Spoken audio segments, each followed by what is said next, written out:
So once again very warm welcome. तर आता हे आपलं शेवटचं लेक्चर आहे ऑसिलेशन चॅप्टरचं. आणि या चॅप्टर मध्ये आपण डिस्कस करणार आहोत सर्वात पहिल्यांदा अँग्युलर एसएचएम काय असतं. आता तुम्ही म्हणा सर आम्ही लिनियर एसएचएम बघितलेलं आहे, आम्ही एसएचएम बघितलेलं आहे. SHM, what is the SHM? SHM म्हणजे काय? Simple harmonic motion.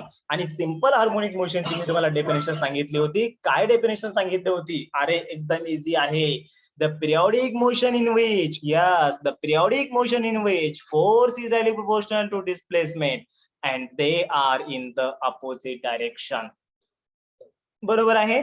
जर समजा एक पिरियोडिक मोशन असेल आणि त्या पिरियोडिक मोशन मध्ये सर अगर फोर्स अगर डायरेक्टली प्रोपोर्शनल टू अगर डिस्प्लेसमेंट होता है ना एंड उसका अगर डायरेक्शन अपोजिट होता है, उसका मतलब किसका?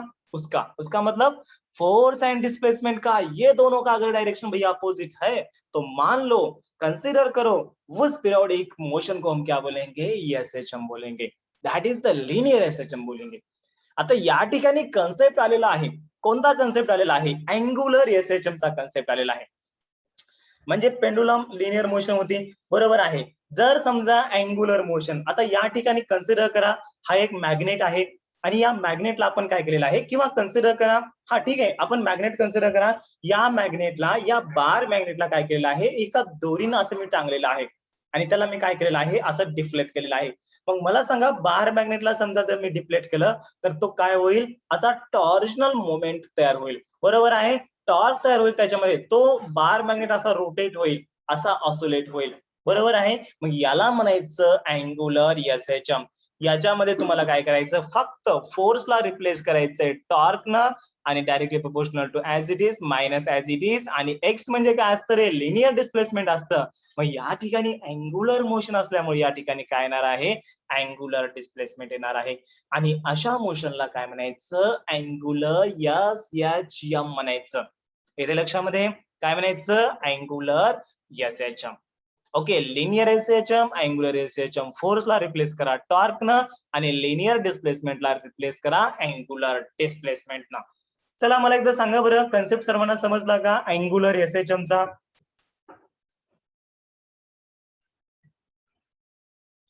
यस, यस ऑर नो, लवकर फास्ट. अँग्युलर एसएचएम समजला सर्वांना कन्सेप्ट? ओके ठीक आहे. या ठिकाणी टायटल लिहा अँग्युलर एसएचएम. याचे आपल्याला आता डेफिनेशन लिहायचे. Okay, definition of the angular SHM. हा काय येणार आहे रे? Right on definition. The periodic motion in which, same definition येणार आहे जशी आपण लिनियर एसएचएम ची बघितली तशी. Yes, right on the definition. The periodic motion in which, the periodic motion in which torque is directly proportional to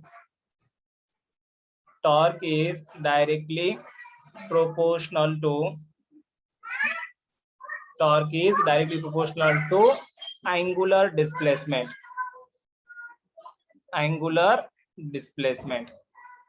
And आता displacement मी short मध्ये लिहिलं रे, डीआयएसपी. अरे डीएसपी नाही रे, डीआयएसपी. काय बी ऐकू तुम्हाला?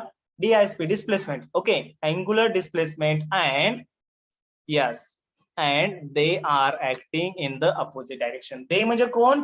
टॉर्क आणि angular displacement. Okay, and they are acting in opposite direction. Yes, याला तुम्ही डिरेक्शन बी म्हणू शकता. हा, लई समजा प्रेम आलं तर डिरेक्शन म्हणा, लई राग आला तर डायरेक्शन म्हणा, विषय मिटला. ओके, हा पण फिजिक्स मध्ये कसं आहे, रागात जरी असेल तर दमानच आणि प्रेमान असेल तर दमानच. ओके, जास्त राग करायचं नाही, मग फिजिक्स काही लक्षात राहत नाही. हा काय येणार आहे? And they are acting in the opposite direction is called as, उसको हम क्या बोलेंगे sir? Is called as. Yes, काय म्हणायचं रे त्याला? सांगा बरं लवकर. Angular SHM. Yes, very nice. Is called as the angular SHM. चलो लिख लो. याच्यानंतर आपल्याला एक क्वेश्चन बघायचा आहे. जसं आपण बघितलं काय पाहिलं रे, differential equation of the linear SHM. Okay, आपण differential equation of the linear SHM बघितलं होतं. कुठं पाहिलं होतं बघा, या ठिकाणी तुम्हाला वर जावं लागेल. अरे वर म्हणजे इकडं वर नाही रे, इकडं आपल्या पीडीएफ मध्ये वर. हा, तर वर गेल्यानंतर यस गेले, वर आले. वा वा वा, क्या बात है, इतने जल्दी आ गए. तर या ठिकाणी कुठे गेलं भाई, चल जल्दी. यस, या ठिकाणी आपण बघितलं होतं बघा, obtain the expression for the differential equation of the linear SHM. बरोबर आहे, obtain the expression for the differential equation of the linear SHM. फक्त या ठिकाणी फरक काय येणार आहे माहितीये तुम्हाला, काय फरक येणार आहे, obtain the expression for the differential equation of फक्त अँगुलर एसएचएम येणार आहे. बाकी ऍज इट इज तुम्हाला या ठिकाणी फोर्स होतं, तिथं फक्त टॉर्क लिहायचे, लिनियर डिस्प्लेसमेंटला अँगुलर डिस्प्लेसमेंट लिहायचे, बाकी गोष्टी ऍज इट इज तुम्हाला लिहायच्यात. ओके, एकदम इझी आहे रे, टेन्शन घेऊ नका. चला, आता हा जो चॅप्टर आहे, हा चॅप्टरचं वेटेज थोडं जास्त असायला पाहिजे होतं. ऑसोलेशन चॅप्टरचं वेटेज आय थिंक 7 मार्कला विचारायला पाहिजे होता, बट आता त्यांनी कंजूशी केली यार. एवढा हार्ड चॅप्टर हार्ड नाहीये, बट थोडं कॉम्प्लिकेटेड आहे, कारण की बाकीचे चॅप्टर आहे म्हणजे एकदम अरे एकदम इझी आहेत. मॅग्नेटिक मटेरियल नावाचा चॅप्टर तुम्हाला माहिती आहे, फक्त 3च डेरिव्हेशन आहेत. 3 बी नाही, 2च डेरिव्हेशन आहेत. Dual nature of the radiation and the matter 3च कन्सेप्ट आहेत. आणि त्याच्यानंतर structure of the atom and the nuclei फक्त 3च पॉइंट आहेत. यस, बाकीचा सगळा पार्ट डिलीट झालेला आहे. त्याच्यामुळे ते चॅप्टर आपल्याला सोडायचेच नाहीये. पहिले 4 चॅप्टर आणि ते चॅप्टर तसेच आपल्याला चॅप्टर सगळेच करायचे आहेत. बट तुम्हाला सांगतो, शेवटी शेवटी समजा ज्यांचा अभ्यास झाले त्यांच्यासाठी स्ट्रॅटेजी आहे, पण किंवा ठीक आहे आता आपण म्हणू नये, सगळ्यात आपण शेवटी बघूया ती गोष्टी. ओके, आता मी तुम्हाला काही सांगत नाही, सगळ्यात शेवटी अभ्यासच झाला नाही तर ती शेवटची गोष्ट आहे, काय करायचं काही नाही. तुम्हाला सांगू का, एक अंदर की बात बताओ कि आपको, फिजिक्स में बस 10 चैप्टर करो, आपको 90 प्लस मार्क्स मिल जाएंगे. या 16 पैकी फक्त 10 चॅप्टर करा, पण 10 चॅप्टर असे करा बस त्या 10 चॅप्टर मध्ये तुमचा दुसरा कुणीच हात नाही धरला पाहिजे. यस, असे करायचे. मग 100% तुम्हाला 90 प्लस मार्क भेटतील. आणि ते 10 चॅप्टर कोणते मी तुम्हाला सांगतो नंतर. Don't worry about that. हा, चला ठीक आहे, मग क्वेश्चन लिहून घेता.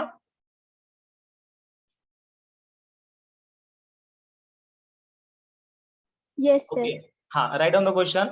का आपलं रामायण राहू द्यायचं असंच चालू, कोणता चॅप्टर किती मार्काला आहे, काय करायचं सर, कमी वेळेमध्ये जास्त अभ्यास कसा करायचा, किंवा मग हे हे सगळे ह्या सगळ्या पळवाट आहेत माहितीये का. ओके, हे केल्याने काही होत नसते. मेन अभ्यास आहे आणि कन्सेप्ट अंडरस्टँड असेल ना यार, बस तुम्हाला असं कोणी रोखू शकत नाही. हार्ड वर्कला पर्याय नाहीये. ओके, हा, तुम्हाला मी दोन्ही मार्ग सांगेल, डोंट वरी अबाउट दॅट. पण पहिला माझा उद्देश असेल तुमचे कन्सेप्ट अंडरस्टँड झाले पाहिजे, फिजिक्स तुम्हाला असं कळलं पाहिजे. So write down the question, obtain the expression for obtain the expression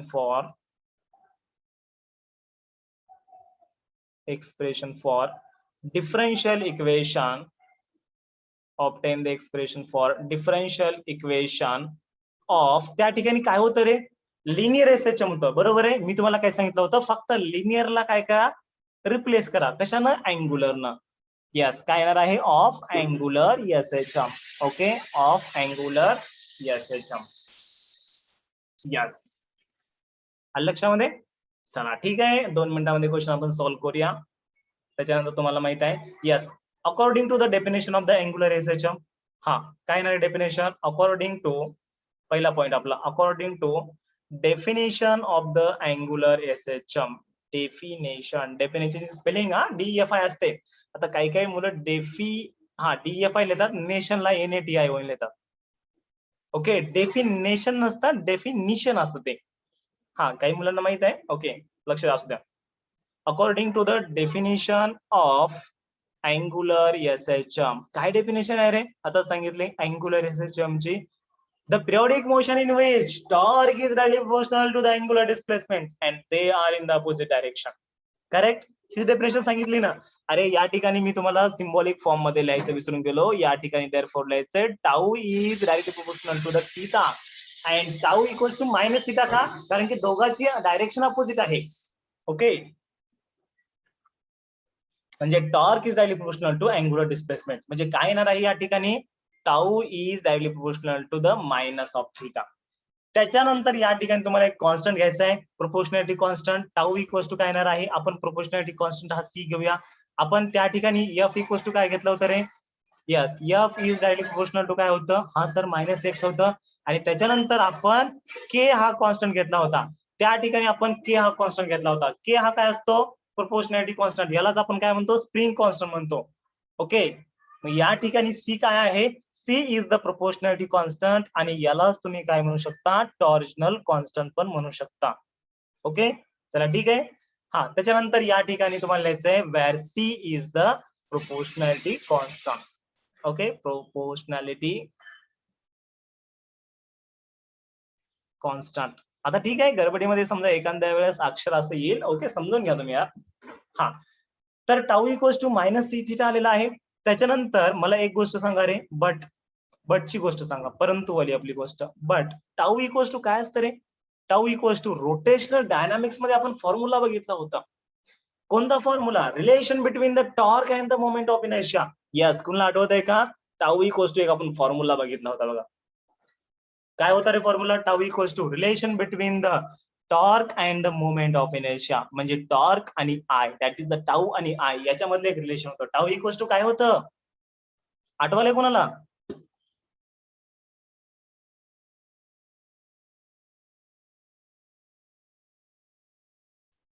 tau equals to formula. Yes, अरे tau equals to I alpha formula होता.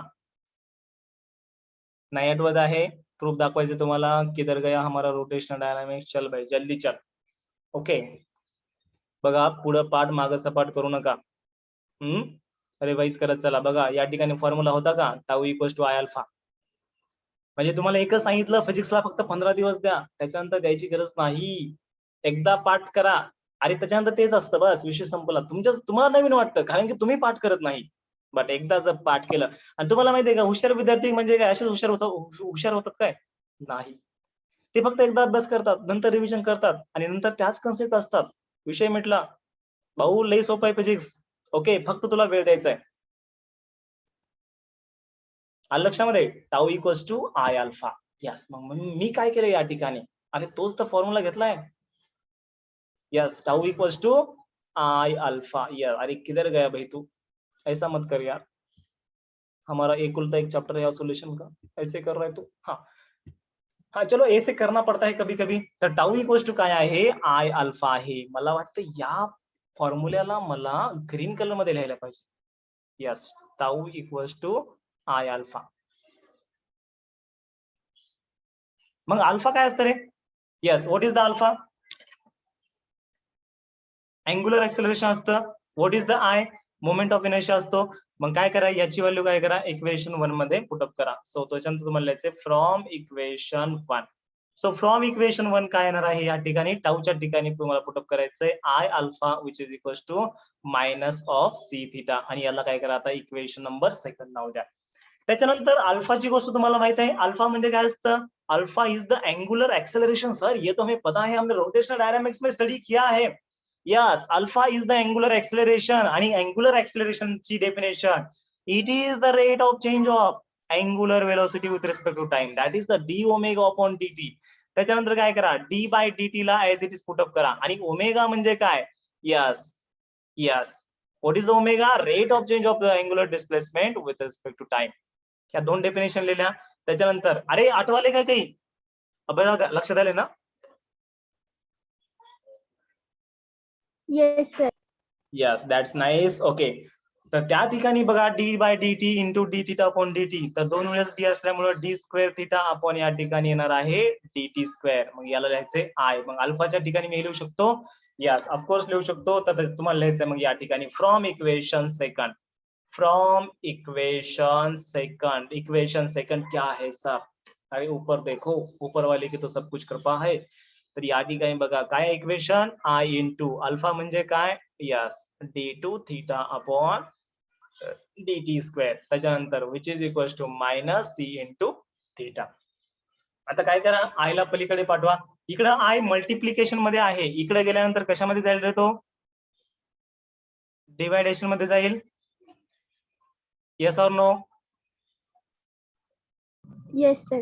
Yes, Yes, d2 sir. theta upon dt square which is equals to minus c theta upon I. त्याच्यानंतर आता हे जे minus C theta upon आहे ना, याला आता इकडे शिफ्ट करा टोटल टर्मला. तर इकडे टर्म मायनस आहे, इकडे आल्यानंतर प्लस होईल. तर काय येणार आहे d2 theta upon dt square plus या ठिकाणी c थीटा अपॉन I येणार आहे which is equals to 0. And this is the final expression for, yes, this is the final expression for किसका? Differential equation of the angular SHM. Yes, चलो. तर याच्यानंतर तुम्हाला या ठिकाणी स्टेटमेंट लिहायचं आहे. कोणतं स्टेटमेंट? अरे कॉमन स्टेटमेंट आहे जे आपण प्रत्येक डेरिव्हेशनच्या खाली लिहितो. This is the final, this is the final, this is the final and this is the final. Yes, this is the final expression for differential equation in angular SHM. in angular SHM. Okay, चला या ठिकाणी आपण थांबूत. आता एक छोटस आपलं derivation बाकी आहे. कोणतं डेरिव्हेशन? छोटस म्हणजे बऱ्याचपैकी मोठं आहे, जवळपास त्याला 30 मिनिट लागतात. तर magnet vibrating in a uniform magnetic field, म्हणजे जेव्हा एखादा मॅग्नेट आहे, अरे मॅग्नेट सर्वांना माहित आहे आपलं चुंबक. यस, आपण शुद्ध गावठी भाषेमध्ये म्हणायचं गेलं तर चुंबक. यस, जर मॅग्नेट समजा व्हायब्रेट होत असेल, ऑसिलेट होत असेल, कुठे? युनिफॉर्म मॅग्नेटिक फील्ड मध्ये, मग त्या ठिकाणी त्याचा टाइम पिरियड किती असेल, तोच टाइम पिरियड आपल्याला फाइंड आउट करायचा आहे. ओके, चला ठीक आहे. तर या ठिकाणी आपण थांबवत. मला वाटतंय आज पीडीएफ तुम्हाला भेटणार नाही, कारण की आज पीडीएफ सेंड केली तर डबल उद्या सेंड करावं लागेल. तर आज जेवढा मी पार्ट झालाय त्याचे स्क्रीनशॉट घ्या, उद्या तुम्हाला पीडीएफ याची भेटेल. Okay sir. यस, चला ठीक आहे. कुठून आपला पार्ट चालू आहे आजचा? यस, इथून चालू आहे. यस, रेकॉर्डिंगला मी स्टॉप करतोय.